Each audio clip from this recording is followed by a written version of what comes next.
começando o programa Políticas pela TV Nova Nordeste. Esse programa é um espaço de debate de fatos e ideias em Pernambuco. As entrevistas giram em torno de ciência, política, economia, cultura. E hoje vamos falar de cultura sertaneja. Quem está aqui conosco é o escritor e contador de causos Zelito Nunes. Tem alguns livros publicados sobre essas histórias do sertão pernambucano, do sertão nordestino, e daí vamos tentar desdobrar toda essa conversa, uma vez em que essa cultura sertaneja está bem valorizada nos meios de comunicação, talvez não de uma forma correta, né? Mas de qualquer modo está no ar. Temos agora uma novela que finda nesse momento, a novela na Globo chamada Velho Chico, que traz aspectos da cultura sertaneja. Essa cultura, Zelito Nunes, essa cultura, poderíamos dizer, um pouco glamorizada que a televisão apresenta, isso não tem nada a ver com a cultura sertaneja em si. Antônio, em primeiro lugar, um grande abraço para seus ouvintes, é um prazer imenso revê-lo, depois de tantos anos. Nós dividimos bancos da Universidade Federal, você se tornou um jornalista brilhante e eu fiquei no que estou. Escritor brilhante e contador de causa. Pelejando com essa coisa de cultura, você falou da questão da glamorização, eu entendo que televisão é imagem, não é? É mais do que qualquer coisa de imagem. A televisão não se faz só com o som, só com a palavra. Mas quando essas duas coisas se casam, é muito bom, né? Quando você vê, por exemplo, as novelas de televisão, as novelas de Dias Gomes, né? As novelas baseadas nos textos de Jorge Amado, que eram novelas muito fidedignas. Eu acho que houve, como você disse, uma glamorização. A televisão sofisticou muito, né? Quando podia ter botado.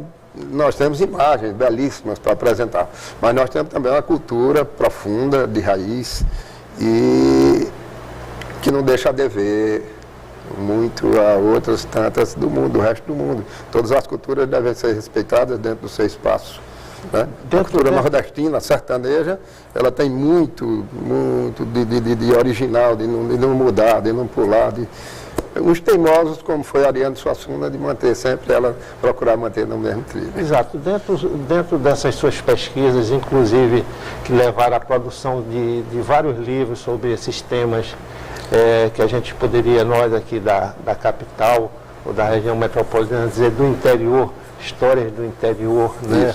Do sertão, do agreste, essas histórias tão interessantes. Essas suas pesquisas levaram também à descoberta de grandes talentos, de poetas, de escritores, que estão aí sem muito acesso ao grande público, né? Sim, eu não me enquadraria dentro desse é muita pretensão minha.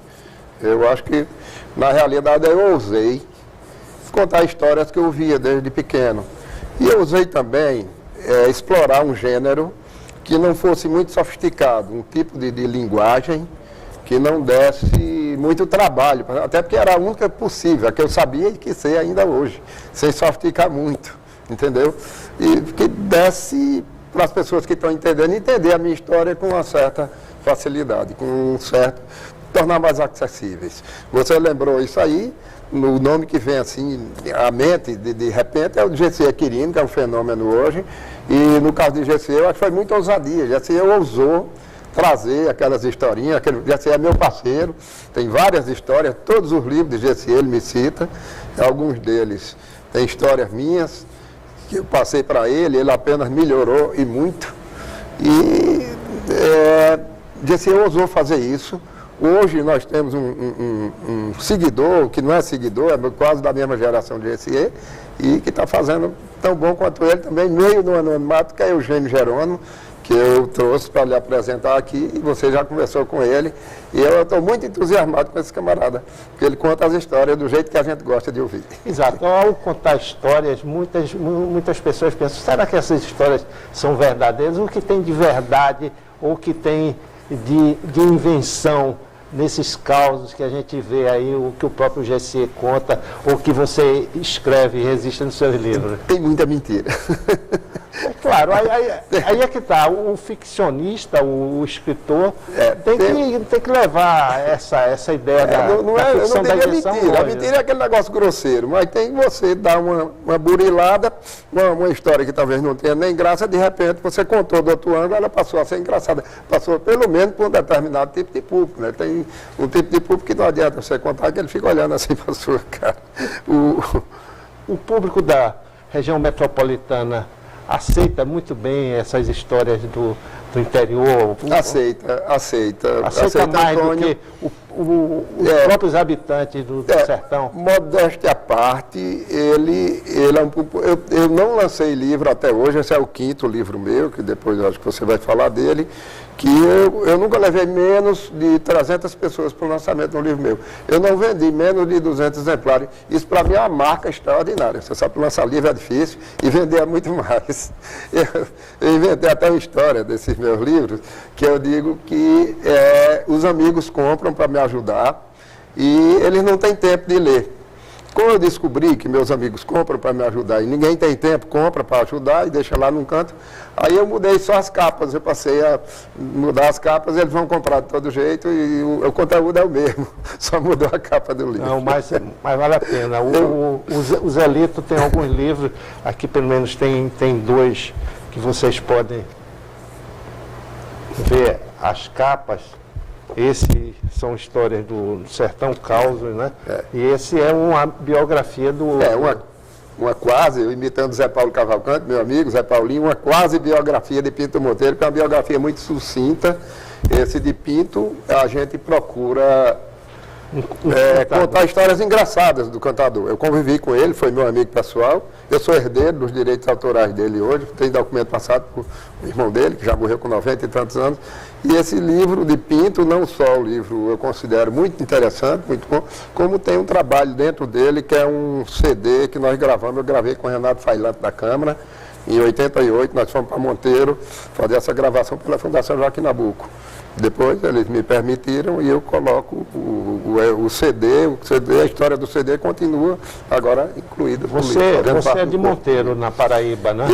Inclusive, cidadão pernambucano honorário, recebeu o título pela Assembleia Legislativa de Pernambuco. Dia 24 de agosto recebi o título, cercado de amigos. Agora. 24 de agosto agora, cercado de amigos, de poetas, de gente. Santana fez questão de me prestigiar, o cantador Santana, de cantar o hino daqui de Pernambuco e da Paraíba, deu uma capela, como vocês chamam. E fora os outros amigos, são tantos que eu não posso nem nominar. Marcial Melo, Santana, de vários outros que foram me prestigiar na Assembleia e fizeram uma festa muito bonita para mim. Muito além do meu merecimento. Mas parece que a sua formação em Monteiro, a sua vivência com sua terra natal, isso marcou você profundamente ao ponto de se interessar nesse tipo de cultura, de seguir adiante como pesquisador e escritor. Marcou sim, porque eu nasci na zona rural de Monteiro, nasci no distrito de o que hoje é uma cidade chamada Prata, na Paraíba, que é vizinha de Sumé, e eu nasci numa fazenda a 25 quilômetros de Monteiro, no coração dos Cariris Velhos, no Cariri Ocidental, numa região chamada Cariris Velhos. Tem os Cariris Novos, que são lá no Ceará, e os Cariris Velhos, que são na Paraíba. Eu nasci justamente e fiquei nesse lugar onde eu nasci, e nunca, na realidade, saí. Fiquei lá até os 16, 17 anos. Eu vim para cá com 19 anos. Deu tempo de impregnar. De ouvir muita coisa, de reinventar outras histórias. Você estava falando em negócio de inventar, de mentir, eu me lembrei de uma frase que se atribui a Ariano, que Ariano diz: há dois tipos que eu muito admiro, são os doidos e os mentirosos, né? São os doidos e mentirosos.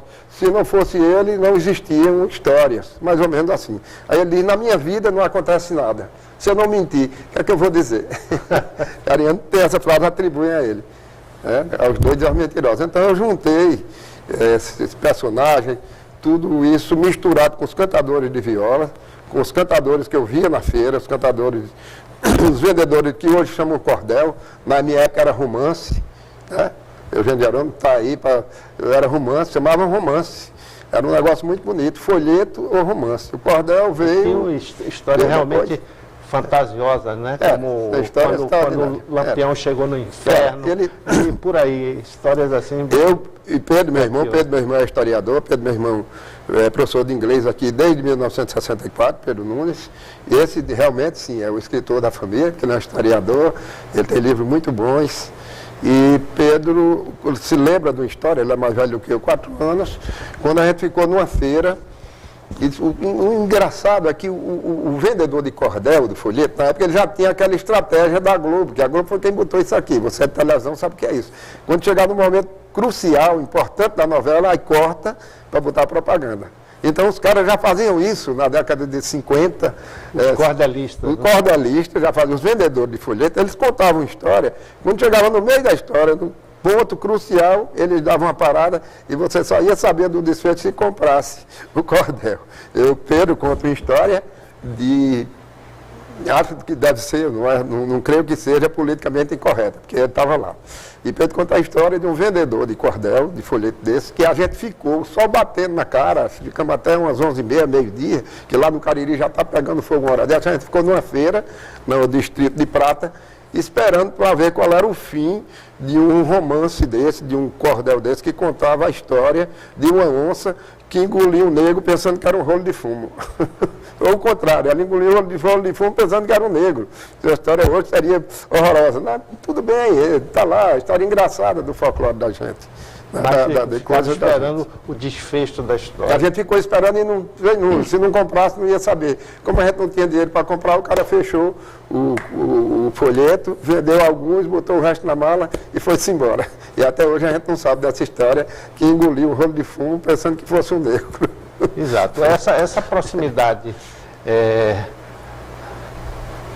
dos estados nordestinos, eles formam uma certa unidade cultural, não é isso? A gente pode dizer, pelo menos essa parte do interior tem uma existe certa... um ponto comum que é justamente esse lado engraçado. As histórias engraçadas da gente são muito parecidas com a do Piauí, são do Ceará, principalmente do Ceará. Nós temos regiões vizinhas lá. O Cariri é vizinho do Pajeú, você sabe disso. O estado da Paraíba, ele entrecorta. O Pernambuco, ele faz uma série de entradas. E são justamente essas entradas, uma delas em São José do Egito, que trouxe muita coisa, fundiu essas duas culturas. Exato. São José é uma cidade de poetas e cantadores tradicionais aqui em Pernambuco. Os puristas trazem mais, levam os irmãos batistas para Itapetim, que realmente São José já pertencia a Itapetim. E os egipcienses puxam para São José do Egito. Os irmãos Batista, para Otacílio Batista, Lourival Batista e Dimas Batista. Principalmente Lourival Batista, o louro do Pajeú, que foi um fenômeno de cantador de viola e de intelectual. Vamos fazer um pequeno intervalo. Daqui a pouco a gente volta para continuar nossa conversa com o escritor e contador de causos, que tem vários livros publicados sobre essas histórias interessantes e curiosas do nosso sertão, Zelito Nunes. Até já.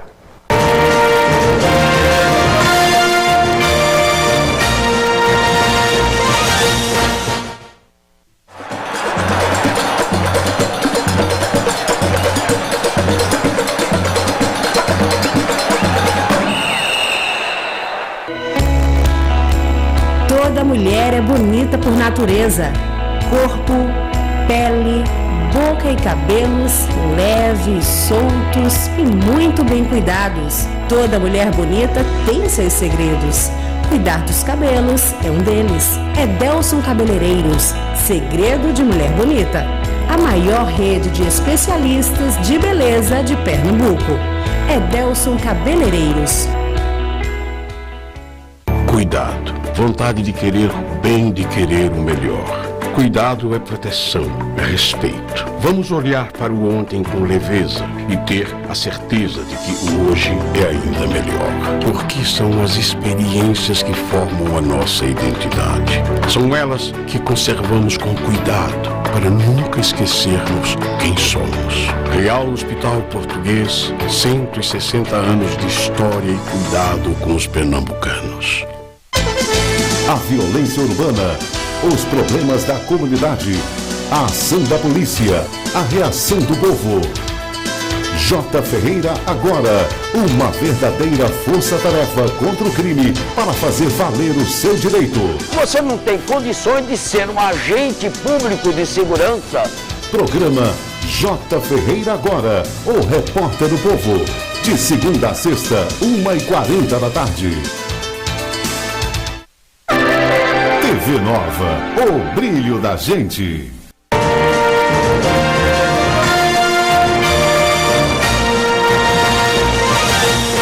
Estamos de volta no programa Política, conversando hoje de forma descontraída com escritor e contador de causos, esses causos do interior de Pernambuco, do interior do Nordeste, que são curiosos e divertem, e ensinam e educam, e falam muito da nossa cultura. O escritor Zelito Nunes. E ele é autor de vários livros, mais de 5 livros, e aqui estão alguns deles, 2 livros. Esse daqui, Um Sertão Onde Eu Vivia, que tem histórias exclusivas sobre esse maravilhoso sertão nosso, e também uma quase biografia, como ele gosta de dizer, de Pinto Velho de Monteiro, um cantador muito conhecido naquela região. Mas, Zelito, voltando a essa questão da competição entre os cantadores, que no encerramento do bloco anterior, não é? As cidades puxavam para si os cantadores mais famosos, como Lorival Batista e Pinto Monteiro. Foram realmente Monteiro. Cada cidade tinha essa coisa, esse orgulho de ter os melhores artistas, né? Essa competição, isso foi muito interessante, porque estimulava o debate, estimulava as pessoas a procurarem esses grandes artistas. E a criatividade do fazer do verso de improviso, né? Não é só fazer o verso, é improvisar, né? Pinto cantando uma vez com Zé Alves Sobrinho, e Zé Alves Sobrinho foi um cantador que se tornou, morreu com quase 90 anos também, recentemente, não é tão velho, não é tão longe. Eu tive o prazer também de me aproximar dele e conhecer. Esse livro tem foto minha com ele. E ele, Zé Alves, começou, alguém arranjou um emprego para ele na Universidade Federal, e ele começou lá no centro de pesquisas, e, salvo engano, ele foi aproveitado como professor. Ele era um cara que tinha um nível de cultura tão bom que a universidade ficou com ele lá, e ele entrou como pesquisador, salvo engano, se aposentou como professor. E dizem, não sei se é verdade, Zé era um cantador extraordinário, mas não era tão vaidoso assim. Dizem que ele cantando uma vez com Pinto, aí ele disse: Pinto, você me respeite, porque agora eu sou doutor. Aí Pinto disse: você nunca foi doutor, Zé Soares, me perdoe. Se foi, eu estava enganado. Aí parou, aí disse: eu estava enganado, foi. Um dia em Campina Grande, doutor de bumba, meu boi. Desqualificou o cara, botou o cara lá embaixo. E tinha muitas essas histórias, esses desafios de cantadores, era sempre colocar o outro em má situação, né? Para ver como o outro se saía, né? Exatamente. Pinto foi o campeão disso, tem vários aqui nesse livro, que tem vários desafios dele com cantadores. Ele cantando com Furiba, João Furiba também, que foi companheiro de Pinto e está vivo ainda, com quase 90 anos. E Pinto em Monteiro, já praticamente no leito de morte, ele vivia numa casinha pequena que o irmão alugou para ele, e vivia na sala, deitado numa cama. E Furiba magrinho, chegou um dia para visitá-lo, a porta estava fechada, Furiba não pôde entrar, pulou a janela. Aí Furiba disse: Pinto já no leito de morte, cego, que ele morreu cego, ele não enxergava mais a cabeça, e o improviso a 1000 por hora. E Furiba disse: há tempos em que eu não vinha nessa santa moradia visitar o velho Pinto, me traz tanta alegria que é mesmo que ter tirado o balão da loteria. Aí Pinto, deitado, ele não se mexia, disse: eu nunca imaginaria que você chegasse agora. Com essa sua presença, obtive uma melhora. Quer ver, eu ficava mesmo quando você fosse embora. Era isso aí, a cantoria é isso. Sempre essas brincadeiras sempre estiveram presentes. Exato. Nessa... Tem coisas mais picantes, tipo mais ritual, que a gente não pode nem dizer aqui, mas era assim, a relação era essa, e às vezes era pau. Se o Pinto mesmo, você puxasse para a briga, ele entrava. Se você cantasse elogiando, ele cantava também, mas cutucasse ele Eu devo dizer, Antônio, que eu sempre fui um cara muito ajudado. Esses meus livros dizem que fizeram sucesso. A minha moda, né? Para mim, para a minha vaidade, foi muito bom. Eu levar 300 pessoas. O último lançamento que nós fizemos foi no Clube Alemão, que foi um lugar, fizemos uma festa muito bonita lá dentro, naquele restaurante lá. E levamos, dizem que foram mais de 300. Os amigos, aquela história de hoje, né?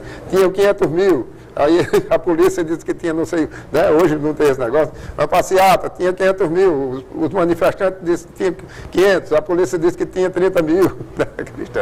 Mas eu sempre fui muito ajudado. Tudo na minha vida aconteceu, meus amigos arrumaram emprego para mim, tudo. Eu, na realidade, fiz pouco esforço. E ainda hoje continuo ajudando, me levando para o lançamento do meu livro. E juntar esses casos todos aí, essas histórias todas, é muito importante para a preservação da cultura. Você vê hoje, essas cidades do interior estão profundamente infiltradas em duas coisas, a televisão e a droga, não é? A droga está sendo fatal para essas culturas. E tem uma droga pior, que é um tal de um forró, como é, forró sertanejo, não sei o que, eletrônico. Esse forró eletrônico é uma droga terrível, porque ele está em todo lugar, ele é portátil, como a droga de certa forma mas ele é mais explícito e mais perigoso ainda para a cultura da gente. Você vê alguma ameaça nesse tipo de cultura que você preserva aí no seu livro? Vejo porque é um público, pelo menos lá no interior, está desaparecendo. Algumas regiões lá, você faz uma cantoria, não vai ninguém. Ninguém prestigia mais uma cantoria de viola. Não que seja o espetáculo mais extraordinário do mundo, mas tem coisas boas acontecendo. Tem cantadores bons ainda hoje, tem uma nova geração de cantadores, até os próprios forrozeiros mesmo. Gente que vem fazer sucesso, vem aqui para Recife, porque lá no interior ele não vai aparecer. Eu quero abrir aqui um parênteses para dizer que eu tenho um parceiro hoje muito bom, que é o GCE Quirino. GCE pegou historinhas minhas, levou para São Paulo, levou para a televisão. Tem um que você já deve ter visto, que é o Trem da Greta Oeste. Ou veja isso, está lá no YouTube, no programa de Rolando Bodrim. É uma história que eu contei que ficou famosa. De repente, meu nome apareceu junto com o de GCE. Isso me deixa muito feliz. GCE se apresenta em teatro e ele ousou divulgar uma cultura que, na minha cabeça, já estava desaparecendo. E subiu, aí acendeu de novo. E tem gente moendo isso aí, e tem gente com novas propostas, como esse cara que eu trouxe para você, para lhe apresentar. Exato. Além do Eugênio, existe também muita gente ligado nisso, interessado nisso. Tem Antônio Marinho, que é da Turma Jovem, tem Bruno Lins, meu filho, da banda Fim de Feira, que você conheceu, trabalhou com você na Assembleia. Bruno também tem um trabalho diferenciado, ousado, de vender uma história, contando o caso do jeito que o caso foi. Exato. E recentemente, na própria TV Globo, um grupo musical de Caruaru, Fulô do Mandacaru, ganhou um prêmio nacional. Isso daí... Não é bonito? Foi bonito? Exato. Né? Levando a nossa música, levando a nossa cultura para outros pontos do país. Né? Eu só posso aplaudir isso e incentivar que grupos grandes, poderosos, como a Rede Globo, se voltem mais. No momento que eles quiserem fazer, eles têm como fazer. E é muito barato. Né? A história da gente é uma história que se conta com muita facilidade, nada de sofisticação, de disco voador, de avião, de não sei o quê, não precisa. A gente está aqui com o pé no chão. Aqueles homens sertanejos, aquela forma de cultura também ficou um pouco para o passado, né? Ficou a cultura bem tradicional. Hoje, como eu te disse, a própria TV está filtrando muito isso, né? O primeiro choque cultural, na minha opinião, na minha região e nas outras, todas elas, foi a troca do jumento pela moto. Quando era o jumento, hoje é a moto. Então, a moto ocupou o lugar que era do jumento. O jumento hoje virou um pária, virou um problema de trânsito. Aqui no Nordeste eu vejo isso com muita tristeza. Vi até um dia desse uma proposta da China para importar jumento para matar, para fazer carne. Meu Deus do céu, o jumento é nosso irmão, como disse o nosso poeta lá do Cearense. Como disse o nosso poeta do Cearense, também citado pelo meu compadre, poeta também amigo, Vicente Moreno, que conheceu pessoalmente, poeta que deu origem a jumento, a nosso irmão. Qual é o nome dele?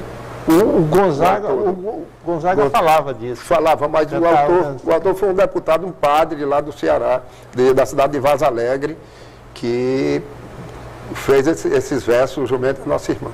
E agora me falha a memória, eu não estou tão entusiasmado aqui. Se interessar, procura no... Estou entusiasmado que eu não estou me lembrando do nome dele. Foi um autor de música de Luiz Gonzaga e uma delas foi essa, o jumento nosso irmão. E hoje me preocupa muito eu ver a moto tomando o lugar do jumento. E o jumento virou um malfazejo. Um pária, virou um mau caráter, que está matando gente nas estradas. Não já se ouviu falar nisso, né? Exato, exato. Você tem planos para outros livros? Eu tenho. Para mim, essas histórias, toda vez que eu vou no sertão, eu trago na bagagem um bocado de novidades, de coisas, de gente, inclusive, que já morreu, de uma cidade, As pessoas lhe procuram para contar a história? Procuram, sim. E eu também procuro. Nós temos cidades vizinhas lá. Nós temos 2 cidades, uma na Paraíba, Ouro Velho, na Paraíba, e a outra é São José do Egito, que você conhece, Ouro Velho, São José do Egito, são cidades vizinhas. E eu acho muito parecida a cultura das duas. Muitas histórias são histórias engraçadas, de pessoas engraçadas, de tipos curiosos. Exato, esses tipos curiosos ainda existem hoje. Não são só aqueles tipos dos anos 50, no século passado, não. Esses tipos curiosos continuam a existir nas cidades. Tem os caras novos, tem em São José do Egito, tem gente nova que chegou lá e com a mesma verve, contando as histórias mais atualizadas, mas com a mesma graça daquele pessoal antigo que eu conheci. Eu uni esses dois, eu estou velho, eu uni esses 2 polos da história. Bem, não sei se você está velho, você está mais sabido, mais experimentado. Dentro desse seu trabalho de pesquisa, desses livros, tem uma história que você gostou mais e que, digamos assim, possa abrir o seu portfólio de histórias? Tem história, dá tempo ainda? Dá. Tem um tipo que eu gosto muito dele, que foi um velho chamado Pai Teté, que era um velho muito mentiroso. Pai Teté. Não sei como era o nome dele, o apelido era Pai Teté, e ele era um velho mentiroso. Só que o velho, naquela época, era com 60 anos, 62, você sabe disso, na década de 40, e Pai Teté ele não mentia, ele aumentava as histórias para o lado dele. Num povoado chamado Santo Isídio, que fica perto de outro povoado chamado Bonfim, que é distrito de São José do Egito. Isso tudo já meio fronteira com a Paraíba. E conta a lenda, que Pai Teté, naquela época da guerra, quando afundaram aquele navio aqui, os alemães afundaram o navio, e a notícia, por acaso, chegou lá, quando ele soube disso, ele não vai ficar por esse assunto. Juntou um matulão e disse, eu vou brigar, vou para Recife brigar na guerra. Aí já tinha neto na época, os filhos, a mulher, todo mundo chorando, não vá não, o povo do povoado, não vá não. E ele partiu, foi a pé, andou quase 30 quilômetros para Sertânia, pegou um trem. Quando chegou em Pesqueira, aí o dinheiro acabou. Ele tinha os parentes em Pesqueira e ficou lá. O trem só voltava na semana que vem, na semana seguinte. Quando o trem voltou, aí ele embarcou. De volta para casa. 2 semanas depois chegou lá, aí chegou como herói da guerra, né? E todo mundo querendo que ele contasse as histórias, e ele dando uma de gostoso, como a gente diz hoje. Pai Teté, e como foi lá? Ele disse, olha, cheguei em Recife, não deixaram eu ir não, porque eu ia fazer um estrago muito grande lá na Alemanha, não deixaram. Mas ainda havia umas guerras lá pelo Recife, não chegou nem aí. Aí disse, pai Teté, e aquela história do submarino? Aí ele disse, sim, foi, aquilo aconteceu mesmo. Pegaram 2 lá em Pesqueira, deram uma surra e cortaram as orelhas dele no meio da rua. A versão dele. Imagina, você dar uma surra no submarino e cortar as orelhas do submarino.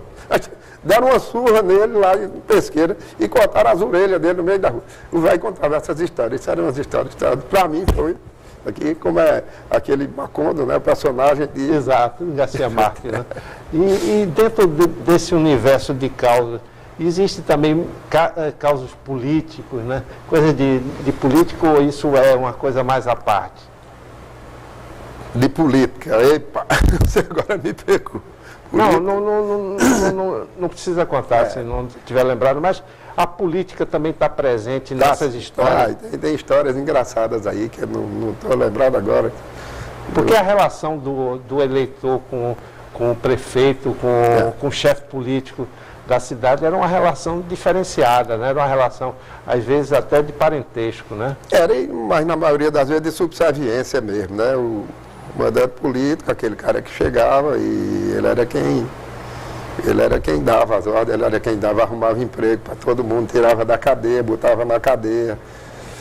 Eu, por incrível que pareça, eu vejo ainda o Brasil meio assim, continua. Mudaram apenas os personagens, a linguagem mudou, os meios de enganação ficaram mais sofisticados. Mas se você for olhar, a gente ainda vive hoje num cenário desse.